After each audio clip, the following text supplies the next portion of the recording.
Hello दोस्तों, मैं हूं गजाल अंसारी। आम आदमी पार्टी के नेता संजय सिंह को ईडी की ओर से गिरफ्तार किए जाने के बाद ईडी को लेकर काफी चर्चा हो रही है। इससे पहले भी ईडी की ओर से कई नेताओं पर कार्रवाई की गई है, जिसके बाद ईडी की कार्यप्रणाली को लेकर काफी चर्चा हो रही है। दोस्तों, आपने कई बार ईडी का नाम सुना होगा, लेकिन क्या आप जानते हैं कि आखिर ये क्या है और ये सीबीआई से किस तरह से अलग है?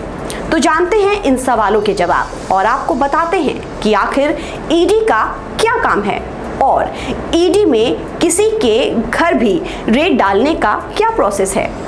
दोस्तों, आपने आम भाषा में कहें तो ईडी या फिर प्रवर्तन निदेशालय एक जांच एजेंसी है जो मनी लॉन्ड्रिंग से जुड़े क्राइम और विदेशी मुद्रा कानूनों के उल्लंघन को लेकर जांच करती है। ईडी धन शोधन निवारण अधिनियम 2002, विदेशी मुद्रा विनियमन अधिनियम 1973, फेरा कानून के तहत काम करती है। ईडी के स्ट्रक्चर की बात करें तो इसमें एक डायरेक्टर होते हैं और उनके साथ एक ज्वाइंट डायरेक्टर। इसके बाद उनके नीचे 9 स्पेशल डायरेक्टर होते हैं जो देश के अलग अलग जोन और हेडक्वार्टर इंटेलिजेंस जैसे के आधार पर बांटे जाते हैं। इसके बाद इनके नीचे कई ज्वाइंट डायरेक्टर, डिप्टी डायरेक्टर होते हैं, फिर अलग अलग अधिकारी होते हैं।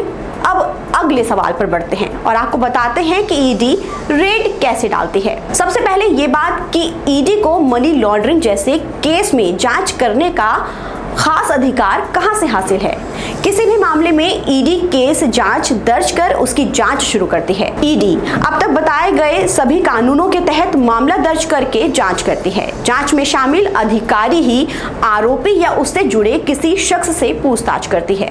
पिछले साल सुप्रीम कोर्ट ने भी ईडी की पावर को लेकर कहा था कि ये भी जरूरी नहीं कि ये आरोपी को शिकायत की कॉपी दी और किस आरोप में गिरफ्तारी की जा रही है वो बताना भी काफी है। ऐसे में जोन जैसे कि आधार पर डायरेक्टर फैसला लेते हैं और उसके बाद जांच करवाई जाती है। पहले अधिकारी की ओर से सम्मन जारी किया जाता है और उसके बाद पूछताछ और सम्मन में सहयोग न करने को लेकर आगे की कार्रवाई की जाती है। दोस्तों, फिलहाल इस खबर में इतना ही। आपको हमारी दी गई जानकारी कैसी लगी, हमें कमेंट बॉक्स में कमेंट करके जरूर बताएं।